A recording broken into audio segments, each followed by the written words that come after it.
Welcome to the Twinkl Talks EYFS podcast. Working in the early years is busy, funny, messy, and exhausting. Join me, Shana, some of the Twinkl EYFS team, special guest speakers, and other early years practitioners as we talk honestly about our experiences. Whether you're listening for CPD, on your commute, or to help you relax, Twinkl EYFS will share everything you need to know about all things early years. Hello and welcome to another episode of Twinkl Talks EYFS. My name's Katie and I'm part of the Private Early Years team at Twinkl, and in today's episode we are going to be chatting all things early years apprenticeships with Sophie Hayter.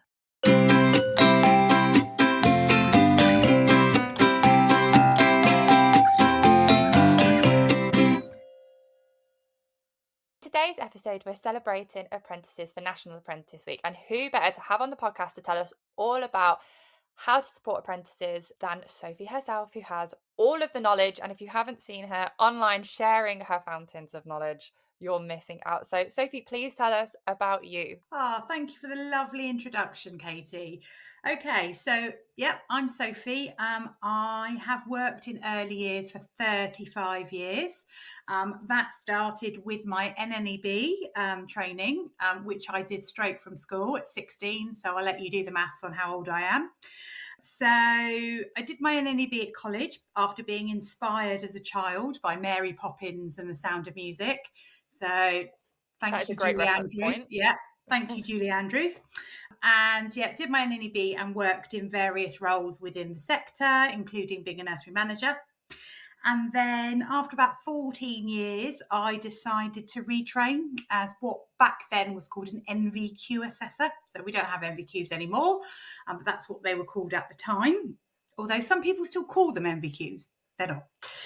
I kind of wanted to help train like the next generation of early years educators and encourage others to sort of come and join the sector, really. I think it's quite an easy transition because I went from training or teaching 0 to 5s to 16 plus, and actually the skills are very, very transferable. So, it was a fairly easy transition.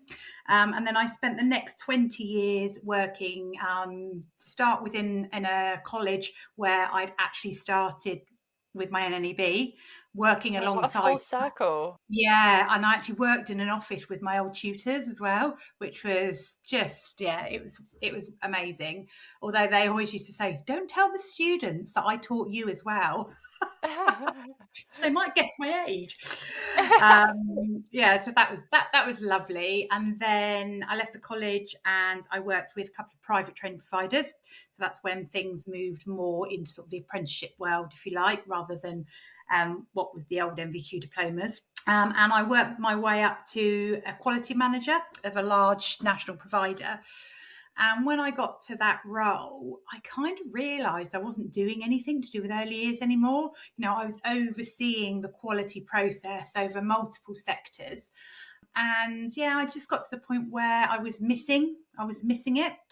And then an opportunity by chance came up to return to the world of early years, to go and work for a large nursery chain in London as their apprenticeship coordinator. So we started off with a very small number of apprentices, and in my 2-year time with them, it grew to over 100. Wow, nice. And then in October, following redundancy, I moved to another nursery chain in London where I am now, and I am currently qualification lead for that nursery group. So I'm responsible for any team member basically who's doing any kind of training. So the majority are apprentices. Some are doing the early years teacher status, some are doing degrees at university and doing a placement with us, some are at college doing a placement, and some are doing like the diploma only type routes, non-apprenticeship route as well. So I currently look after about 140 people doing a qualification. Is crazy to think about just how many people's careers you will have had an effect on. Yeah. I don't know if you ever sit back and think about that. And just Yeah. You could probably be like a third of the early years workforce right now because of me. Well, yeah, certainly probably most people in Hampshire where I live. It's been an absolute delight. It's funny, when I first started, I was 30, I think, and it was mainly adult learners. So it's adult learners in college, and the majority of them were older than me, which at the time was it was quite overwhelming to start with, because these people, they were older than me, etc., but they were often mums that had changed career and things like that. And then we go along in my career, and now it's apprentices, and they are all, most of them could be my children. Because the majority are 16 to 25. So it is, like I say, full circle. I'm back in nurseries, I'm back with younger people that are younger than me, and it's been crazy. But and then alongside all of that, I have as if that's not enough. I have my unpaid second job, which is my early years training qualifications Facebook page. So I started that about 5 years ago because I kept seeing a lot of misinformation on the other Facebook groups that are out there, managers ones, practitioner ones, about, what made a full and relevant qualification, who was eligible to get on an apprenticeship. I mean, lots of myths out there, lots of people that think you have to be 16 to 18 to do one, that sort of thing. So I started off that group, and oh my goodness, I think I've had like 40 member requests just today, and I think I'm on 27.1 thousand members. I mean, huge, because that's so many. It shows that there's so much confusion out there, and how that support is clearly needed. And it's amazing that you provide it, because whenever I see a question in sort of any Facebook group about qualifications, you're there straight away. And it's always so clear, because I appreciate that we have like the checklist and things online, but sometimes it's not clear, and there's so many different factors. So it's always helpful having someone like you who for free is helping all of us in the early years sector. And my husband keeps saying to me, can you not monetize that? And I'm like, no, I'm doing it because it's like my hobby. It's my hobby. Some people go to the gym, some people go running. My hobby is anything to do with early years and helping people. And I solve qualification confusion for the entire early years sector in England. Okay, we do different things. So and as on the back of that, I've done delivery sessions at the Nursery Managers magazine show. I'm going to be at Nursery World's Big Day Out this year doing a session. I've been to a couple of local authority early years CPD days where they've invited me as a speaker. So it's really great. The DFE, I think it was mentioned this week with all the other DFE announcements, but the DFE have created hopefully a much easier way. It's going to be you put in the qualification and it comes up. So I'm hoping maybe I might not be made totally redundant, but the group might not be as busy because it's going to be. You might get some time back on the evenings. Yes, exactly. Exactly. So so I've been involved in trialing that system, and I think it'll be really help, and it hopefully should mean I'm not quite as busy. One of the things that I am loving hearing from you is a lot of the work that you've been doing. It is, although it's not necessarily aimed at the private early years sector, because obviously there's apprentices, people doing qualifications in all of the aspects of early years, schools-based childminders and so on. But I always found when I was studying for my master's degree, my focus was on the private sector, and there is so much less information out there for what we do in the private sector. And to hear the work and the love and the passion and the energy you're pouring into this part of the private sector is amazing, because it can feel forgotten sometimes. Absolutely.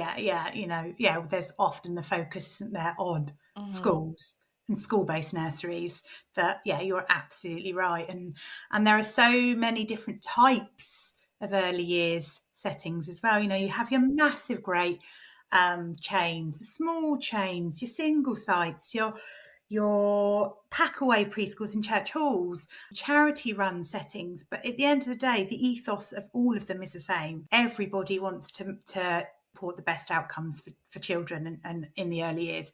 And I don't, whatever type of whatever type of setting you work at, or a childminder, for instance, or a nanny. Yeah. We all want the same thing. So yeah, I want every child and every trainee educator to get the same quality of education no matter where they work. Absolutely. And to bring it back to apprentices, a lot of that starts with your initial training, because we all Yeah, know if you get that good high quality education as soon as you start your interest in early years, that's going to hopefully last throughout. But it's harder to go back and teach new things yeah, to, yeah, you know what I'm trying to say.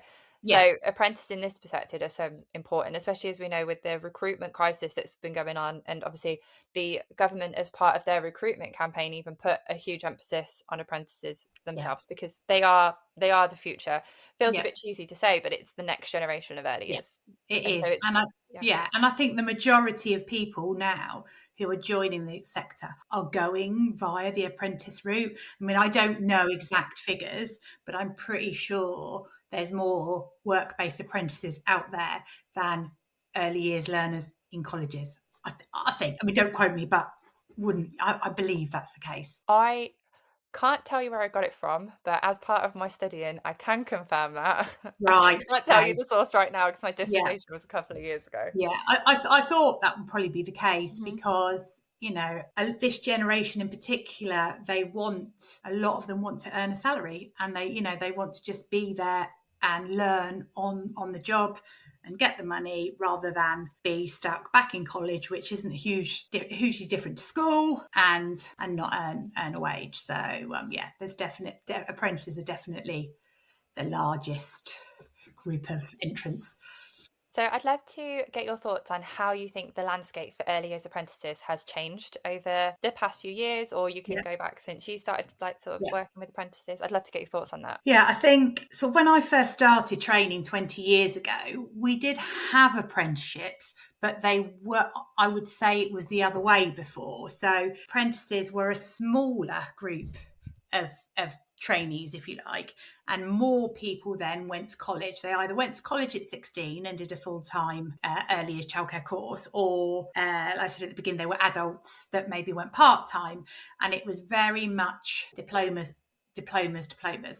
And then I think apprenticeships probably took over in early years about, let me think now, a couple of years before the 2014 changes. So about 2012, I was working in college, and all of a sudden, all the funding got taken away from diploma onlys, and the government then really started to push apprenticeships and putting all their funding, if you like, in apprenticeships.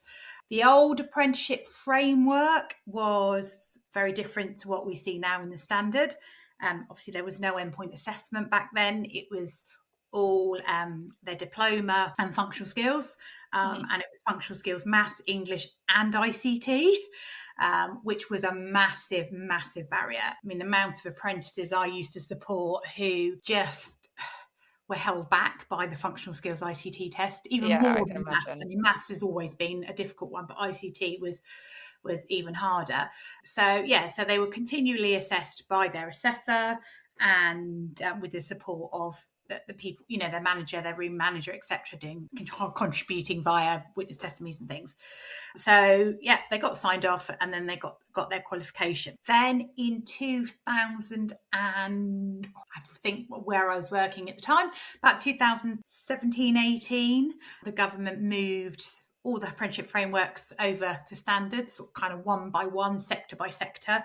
So early years were one of the later apprenticeships to move over to standards. So I think we didn't go over till about 2019 actually. But the idea of the standards was very much not just about gaining qualification. It was about ensuring that people could develop all the knowledge, skills, and behaviours that were needed in order to be an effective educator, and also then to be able to take that apprenticeship further in their career and take it wherever they went, and so that they weren't just getting trained in the setting they were working in at the time. It would prepare them for a role anywhere in the sector, sort of kind of thing. I remember when we first moved to standards thinking, oh my goodness, an endpoint assessment, that's going to be quite daunting for apprentices. not all, but some apprentices chose the apprenticeship route because they didn't like exams, didn't like that pressure. So I remember thinking, oh my goodness, how is this going to go? But at the same time, ICT was removed. So that was a big plus. Yeah, a big help. Yeah. And then the first challenge was then linking the standards into your qualification, so that they weren't repeating themselves. And then, of course, off the job as well, and trying to fit that all in. So I remember creating a curriculum with my team at the time about how to embed the KSBs in with the diploma, how to advise employers about meaningful off the job activities. So that was. It was huge. It was a huge change, and it had a big impact. And so we then started working with it. Then the first lot of completions came through, and it was really pleasing to see right from the start that the pass rate was really high. That's great. I think within the first 6 months of the completions coming through where I worked at the time, we were getting a 95% first time pass rate. And if they didn't pass first time, it was because they fell down on a safeguarding question on the MCQ. And it sounds like everything was adjusted to create high quality, holistic practitioners, really to Yes. produce the Yeah. best practitioners, to Yeah. have the best outcomes with the children. Absolutely. With the best in the world, before standards came in, you could have had a provider who signed people off because they wanted to get them complete, not because they were actually competent. So the idea of having that endpoint assessment in place is great because it's somebody independent. It's an independent organisation, someone that doesn't know that employer, doesn't know that apprentice, doesn't know that trainer. So from that perspective, bringing it in was a really, really great idea. And then seeing the high level of achievement rates was a really, really positive thing. And I think even still nationally, the pass rates are really high, really, really high, which is absolutely amazing. Yeah, it's really good. I think compared to pass rates on other standards in other sectors as well, it's higher than average. I don't know exact figures, but I do know it's higher than average. So that was a big change. Then last year, the Trailblazer group, which I was also involved in, and iFate decided to take out the diploma for the level 3, which brought it in line with the level 5 lead practitioner, which has never had a diploma in it, and a lot of other standards in other sectors. So the standard was written so that it was fully aligned with the EYE diploma criteria, and then we took that to the iFate then took that to the DFE to gain approval as a license to practice on its own, which they approved. So that was the next big change, which again could have some positives and negatives. Positive is apprentices are only working towards one qualification, so that makes life a lot easier because they're just working to the standard. I guess the only negative is before, if you had an apprentice that couldn't achieve their functional skills but could achieve their diploma, and then obviously not the EPA, they still had their diploma, so they still had something to show for it. And then obviously when they removed maths as a requirement back in January 24, that also meant if they had their English, they could be classed as qualified. Yeah. So obviously they don't have that option with the new standard. But then I think then it goes back to the training providers and the employers to really do thorough initial assessments, look at recognise prior learning, and put the right people on that level 3. If there is any doubt that apprentice may not be able to achieve, then I always say put them on a level 2 apprenticeship where they only have to achieve a level 1, because I personally wouldn't want to set anyone up to fail, and I don't want anybody else to set anyone up to fail. So Yeah, and there's Okay. lots of discussions going around at the moment in the apprenticeship world about how functional skills is, whether the requirements for a level 3 apprentice should be lowered to level 1, whether they should be more of a functional exam. There's lots and lots going on around at the moment, so I'll be interested to see what changes might come in the next few months with regard to functional skills. Because things, when they change in early years, they change fast. Oh, they certainly You can do. you can just They wake really, up to a big announcement and be like, oh, okay, from next week, yeah, we're they really doing do. this. Yeah, but I mean, I do think an apprenticeship is still, the best way to enter the sector. Apprentices come in, they're part of the team straight away. They're not just a student on placement, they're a fully fledged team member. They have support of, they have mentors, people around them. And, there's nothing better than learning hands-on on the job, is there? I mean, I remember even when I did my NNEB and I went into my first job, I learned so much more in the first few months working.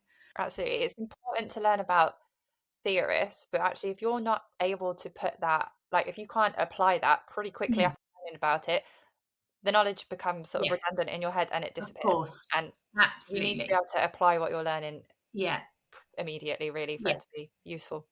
yeah, absolutely. So it has changed. The landscape has changed, but I do think it's positive. And you did hit on a lot of the challenges there that apprentices sort of face as part of completing their Mm. apprenticeship.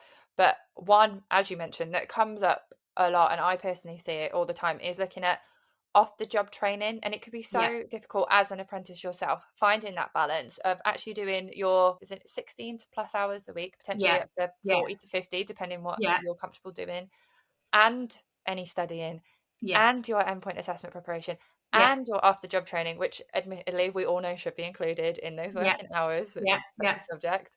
So how do you recommend that someone first of all prioritizes their after job training and then just balances everything?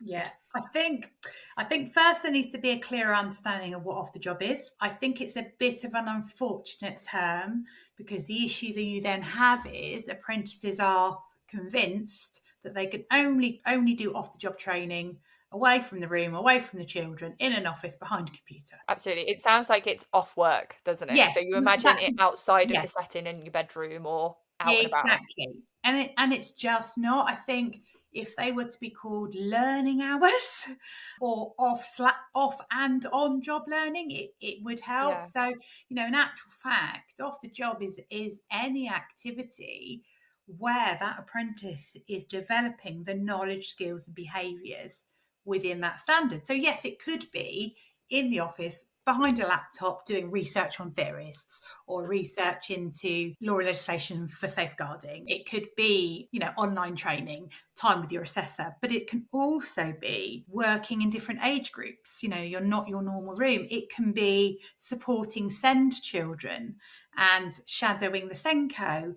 It can be going in the kitchen and helping the chef and learning about dietary requirements of children and hygiene procedures, with food preparation.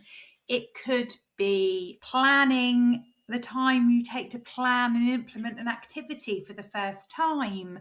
There's so much that you can log as off the job when you think Yeah, about and it. it links back to what we were just saying, that it's still actively Yep. contributing to your day-to-day Yeah. job or the room or the Yeah. setting. It's not just Yeah. disappearing, it's still Yeah. actively contributing to what you'll be doing. Yeah, 100%. So I think once apprentices and employers, because not all employers, understand what it is, once they understand it is so much easier. And I always say, especially with apprentices that basically start their apprenticeship and it's the first time that they've worked in a nursery, every day is like an off the job day to start with as well. It does become harder the further they get into their apprenticeship because they're not doing so many new things and they've learned a lot. But I think when an apprentice looks at like the modules that they're going to be learning with the provider, if the provider hasn't done that for them already, what a good idea is to sit down with their manager and say, okay, so next month I'm going to be learning child development. what sort of learning opportunities do you think I can be doing next month that will go towards my off the job? You know, month 2, I'm doing safeguarding. So the manager could go, okay, we'll make sure that you do some online safeguarding training that day. Yeah. It sounds like such a simple idea, but I know from my own experience working in different settings that I've never seen that happen, and yet that makes Right. total Yeah, sense. You want the off-the-job training to be relevant to what you're currently learning about, and exactly. you can tailor Yeah, everything they're learning yeah, and apprentices learning about in your setting. It's yeah. because it's happening every day, and you're right, a simple 10-minute conversation can make all the difference to that person's education, which is key. And and I think not everybody understands that or would think of that. So if I could get every employer out there to realise that, yeah, it would be a game changer. Hopefully, a lot of managers listen to this now and they all have that light bulb moment Yeah. like I just did, and we're all like, "How did we miss that?" It feels so obvious now you've said it. So yeah, so it does sometimes take a little bit of thinking out of the box to be able to get it. And I always say to apprentices, you will have to do a little bit at home, just like you would if you've gone to college or gone to university.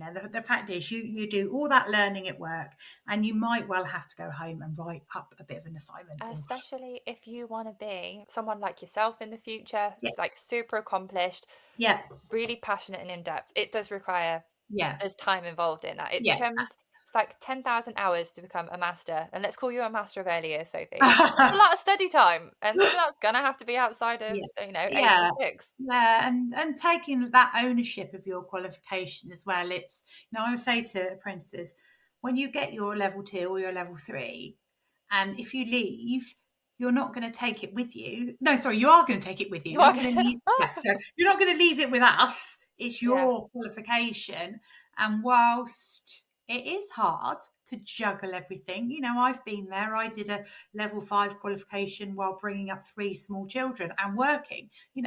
It takes a lot of planning, and you've got to be super super organized, but you can do it. And I've got some apprentices that are going to be finishing early because they've been so well organized. Amazing. That's what you want to hear. Yeah. And it's a skill that is there forever then. Once Yeah, you have that ability to organize in that way, and it's not yeah, easy getting there because obviously it links into being motivated and things yeah, like that. But once you've got it, that is a skill yeah, that affects so many other areas of yeah. your life. Your kitchen cupboards will look good forever. And you'll also be able to organize a room full of 18 babies. Do you know? Yeah. Like it all works out nicely. Exactly. And yeah, and I think, it's really important to emphasize that an apprenticeship isn't the easy route. If someone has chosen to do the apprenticeship over going to college, it is the harder route. And, fair play to those people that choose it, because they haven't taken the easy path. Because the It's a easy lot to do. yeah, the easier. I'm not saying going to college is easy, but it's easier. You're going into college, you're having much more hours of taught lessons. Hmm. You are going into placement as a student with far less responsibility Ability. than an apprentice. And so, I'm not saying don't go to college, because the college route is the right thing for some people.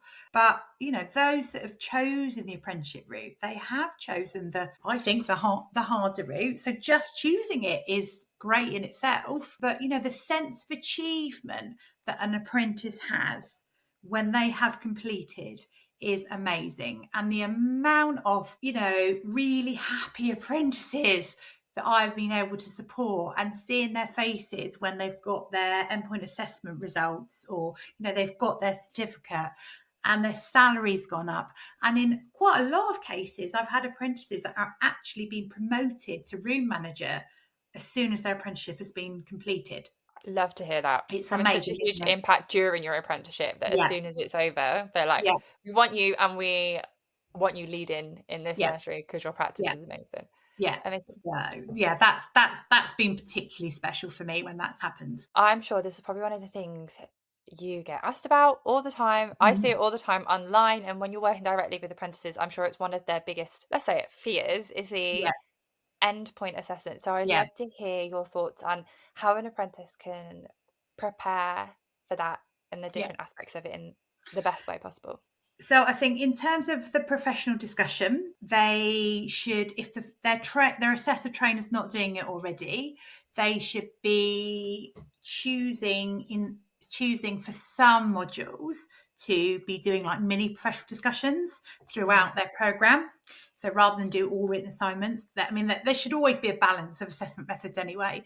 But yeah, they should definitely be encouraged, or encouraging the assessor trainer to let them do professional discussions. I would also get them, right from day one of their apprenticeship, so not just a month before EPA, get them to just practice talking to others in a professional capacity. I think that is so key. It often gets overlooked, but for every other aspect of things, we're like, practice makes perfect. But you're right. That is such an amazing thing to do, because it's expressing yourself professionally. We don't do that day to day. When you're talking to your colleagues in the room, it's a bit more casual. So that's such a good point. Yeah, so encourage having professional conversations. If you have staff meetings, really pushing yourself to participate in those staff meetings and ask questions and share ideas and talk about, what you do. So that's really good.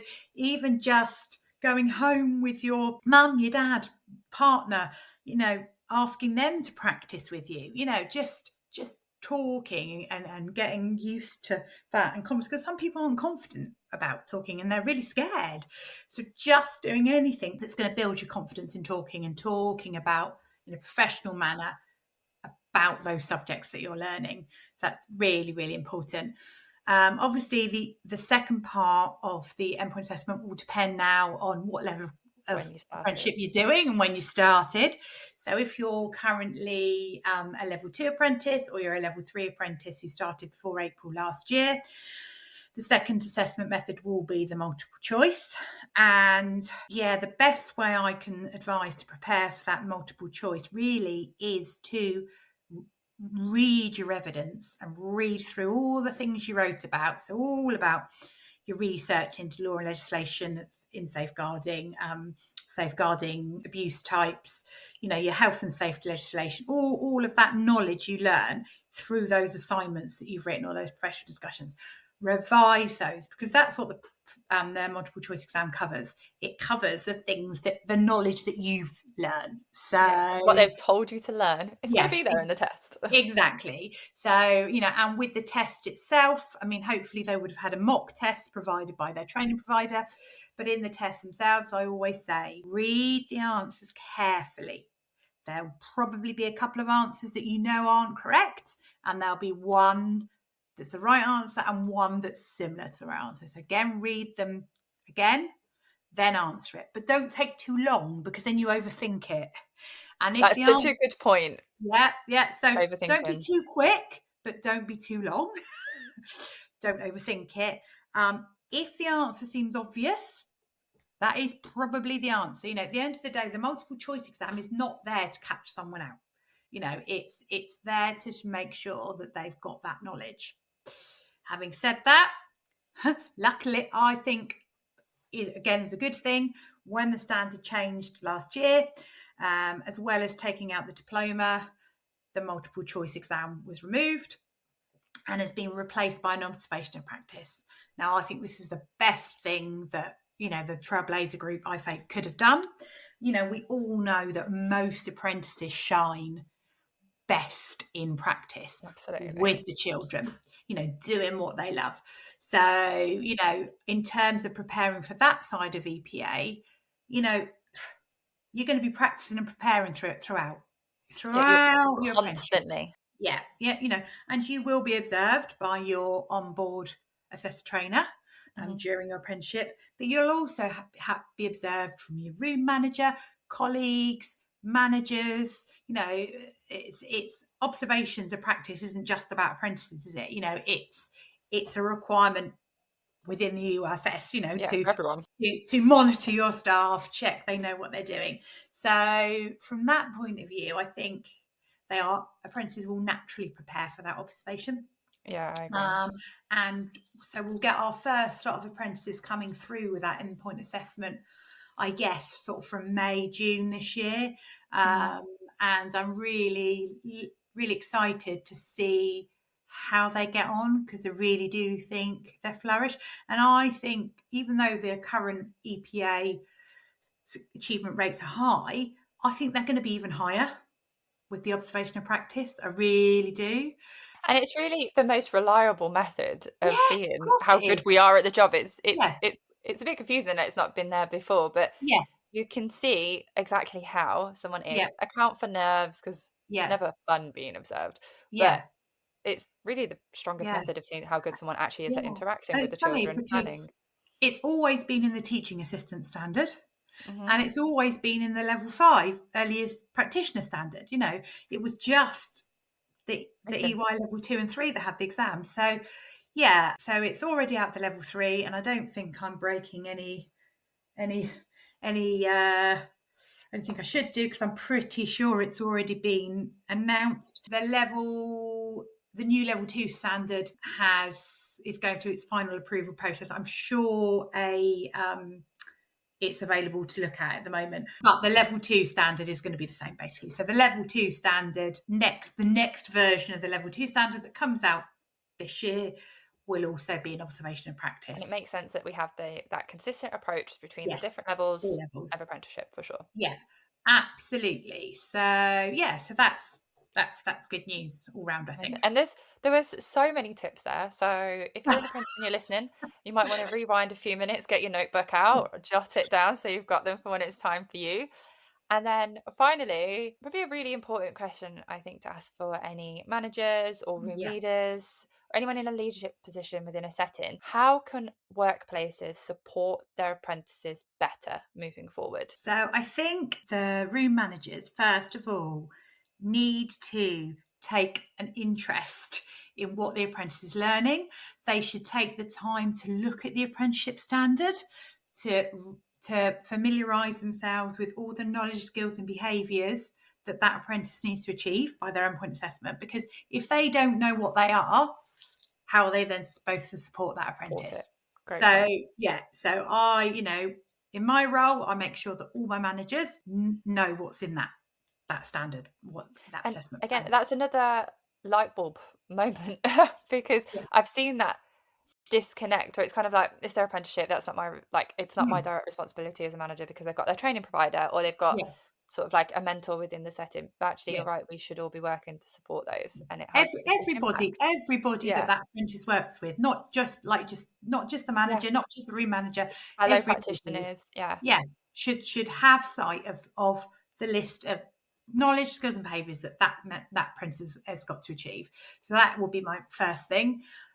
You said about mentor, absolutely. Having a mentor in the nursery for that apprentice is key to a successful apprenticeship.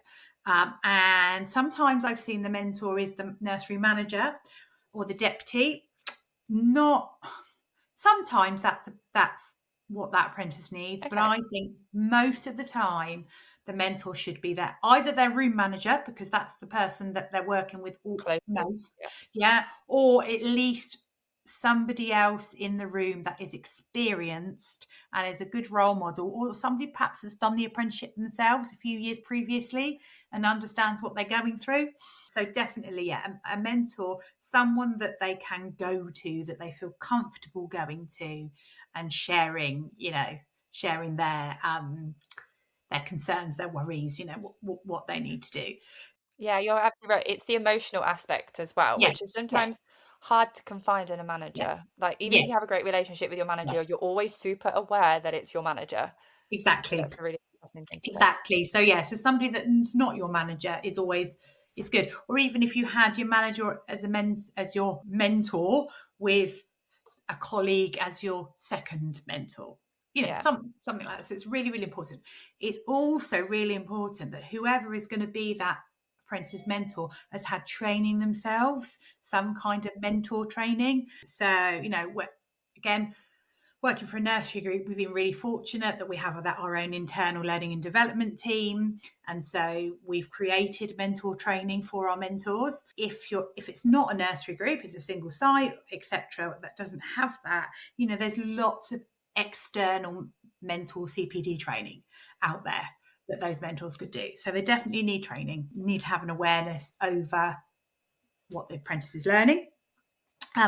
A good relationship between the employer, mentor, and the training provider is also key. Absolutely. Like I've always said, an apprenticeship is a three-way triangle. You've got the apprentice, you've got the training provider, you've got the employer, and those three people need to work together. Now, if you are an employer or you are a mentor, you will know that your apprentice has to have a review. I believe it's every 10 weeks. Okay. Really important that employer representative, whether it's the manager or the mentor, attends those reviews. I know sometimes it's really hard to come out of ratios, but it's vital. Vital. Vital that they go to those reviews, because they can find out from the trainer where that apprentice is, what they've achieved, what their next steps are, how they're working towards their endpoint assessment.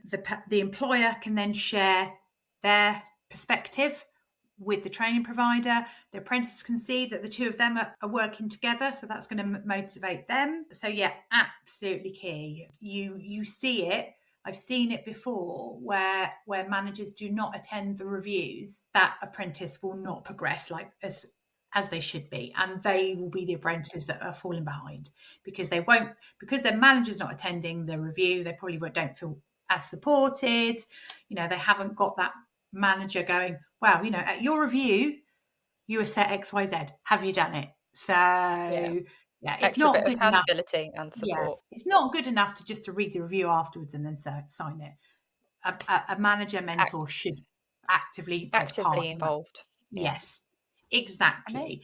Amazing. So those would be my three top tips, if you like, for managers and employers. Yeah, it's being aware of what's in the standard, knowing what they're going to be learning, looking at the delivery model of the training provider as well, so that they can see what order they're going to be learning things in, having those mentors in place that have been properly trained, and taking part in their reviews. Yes, if you want to join my early years training and qualifications group on Facebook, please feel free. Most of the questions that come up have been asked before, so do use the search function. Please, there's only so many hours that Sophie has in the evening. Yeah. Other couple of sort of piece of news that went out this week that I just wanted to talk about as well was the new level 6 early years teacher apprenticeship. Again, there's been a little bit of confusion over what it is exactly. Some people have said, oh, you need a degree to do it. No, you don't need a degree. It is a degree apprenticeship. So the new level 6 is a 33-month apprenticeship. It includes a early childhood degree, which will be delivered by university. And in the final year, it will include early years teacher status. So government will fund 95% of it with the 5% contribution from the employer, as all apprenticeships, or if your employer's a levy payer, obviously they cover it with their levy. The idea is that a level 2 apprentice can go straight onto a level 3.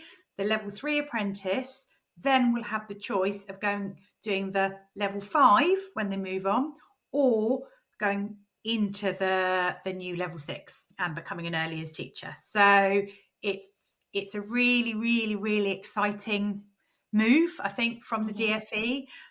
There's been lots of research out there about the benefits of having graduates in a setting, and certainly having early years teachers. Up until now, you could get to level 5 via apprenticeship route, and then you could get EYITT funded, but there was that gap between 5 and EYTT. So this covers that gap. The only other requirement that would be different to a normal apprenticeship is because it's EYTS status, you will have to have GCSE, Maths, English, Science, A to C, 4 to 9, or equivalency exams. So there'll be no functional skills. I don't believe in it, because functional skills aren't accepted for EYTS. So that's possibly going to be the only barrier. Some people might have maths and English but not science, but you can do equivalency tests online and things. So, but yeah, it's exciting. It's a really exciting entry, if you like, into the early years apprenticeship space, and that hopefully the university's providers will be up and ready to run with it from September. It's really exciting, because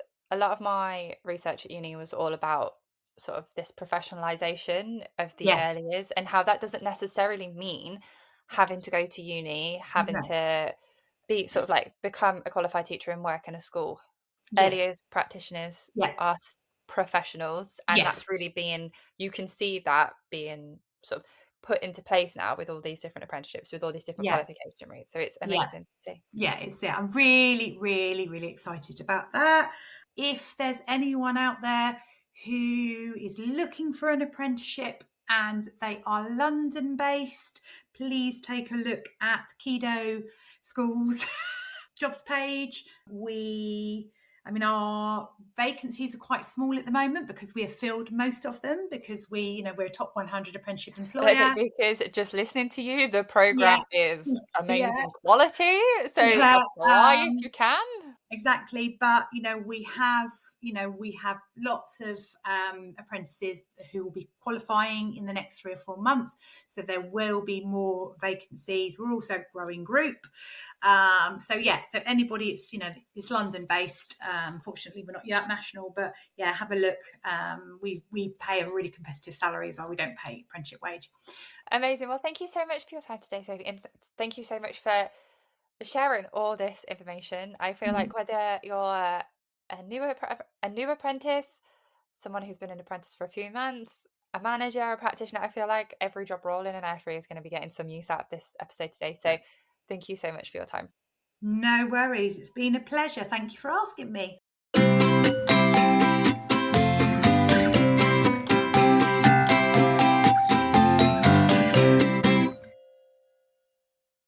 Amazing. So thank you for tuning in to another episode of Twinkl Talks EYFS. As always, you can follow the Private Early Years team on almost any social media platform that exists, including Facebook groups, Instagram, Pinterest, YouTube. If it exists, we're probably on it. But in the meantime, we'll see you in a couple of weeks. Bye.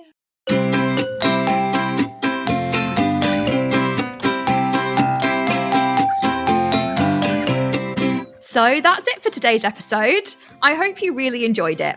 If you would like to join in or would like to know more, then come and find us on our social media sites.